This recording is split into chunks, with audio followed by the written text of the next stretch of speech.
এদিকে বানভাসী এলাকাগুলিতে সবজির দাম এই মুহূর্তে আকাশছোঁয়া। একেই বন্যার ফলে দুর্ভোগের শেষ নেই সেখানকার বানভাসী এলাকার মানুষদের, তার পাশাপাশি জিনিসপত্রের দাম। ঘন্টার পর ঘন্টা নৌকো পাড়ি দিয়ে বাজার করতে এসে রীতিমতো ছ্যাঁকা লাগার জোগাড় ঘাটালের বানভাসী মানুষের। বন্যায় ডুবে দুর্ভোগ গত এমনিতেই ছিল, তার সঙ্গে সমস্যা হয়েছিল খাবার ও পানীয় জলের। এ বিষয়ে আমরা আরো বিস্তারিত কথা বলবো। এই মুহূর্তে আমাদের সঙ্গে সরাসরি রয়েছেন আমাদের প্রতিনিধি শুভ চক্রবর্তী। শুভ, একদিকে যেখানে বন্যার ফলে নাজেহাল জনজীবন, তার উপরে সবজির এইভাবে দরদর করে যে দাম বেড়ে চলেছে, সেই বিষয় নিয়েও মাথায় হাত পড়েছে বন্যা কবলিত এলাকার মানুষজনের। সে ঘাটাল থেকে যে ছবি উঠে আসছে সে বিষয়ে বিস্তারিত জানবো।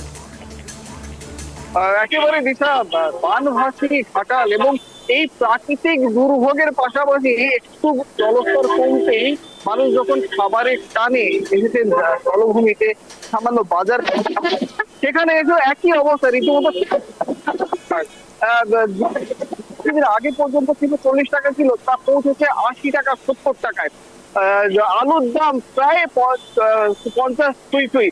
এমতো পরিস্থিতিতে রীতিমতো কি খাবো আর কি খাবো না, এই বাঁচতে গিয়ে নাভিশ্বাস ওঠার দশা।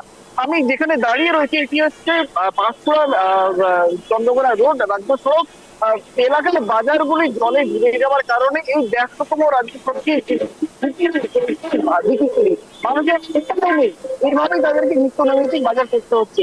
আমি এই মুহূর্তে কথা বলে নেওয়ার চেষ্টা করবো। আজকে বাজারে এসেছিলেন একজন ব্যক্তি। দাদাজি কি বাজার করলেন? তো পেঁয়াজ কিলো 7 টাকা কিলো, লঙ্কা হচ্ছে 20 টাকা, তো তাহলে খাবো কি? এই তো সবেরই দাম বেশি।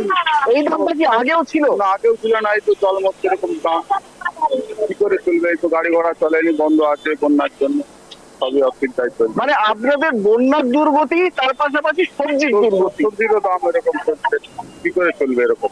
এই দামটা বাড়ার কারণ কি মনে হয়? বন্যা হয়ে গেছে ফসল। তুমি একেবারেই দেখতে পেলে বন্যায় ফসল নষ্ট হয়ে যাওয়ার কারণে এদের দুর্গতির সীমা নেই। আর যে কারণেই মানুষের বন্যায় ডুবায় যে দুর্গতি, আর সবজি বাজারে এসে সেই একই দুর্গতি।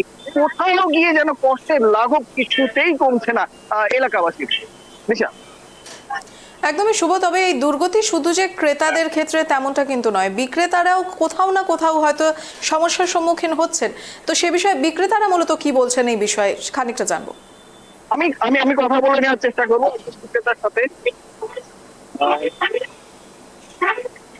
একটু হাতাটা খুলে দাঁড়াও।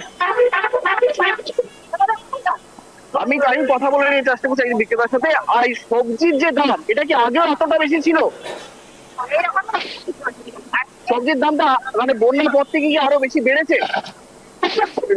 কেন এতটা বাড়ছে কেন? সবজি পাওয়া যাচ্ছে, ফলে আপনাদেরকে বেশি দামে কিনতে হচ্ছে, বেশি দামে বেচতে হচ্ছে। দেখো দিশা, উনি যেটা জানালেন যে সবজির দাম আগে যা ছিল এখন তার থেকে অনেক গুণেই বেড়েছে, এবং এটা আরো এই কারণে বেশি হয়েছে যে তাদেরকে অনেক বেশি দামে কিনতে হচ্ছে। বন্যা হয়ে যাওয়ার কারণে যোগাযোগ ব্যবস্থা প্রায় বিচ্ছিন্ন, সেই ফলে মালপত্র আনতে তাদেরকে রীতিমতো বেগ পেতে হচ্ছে।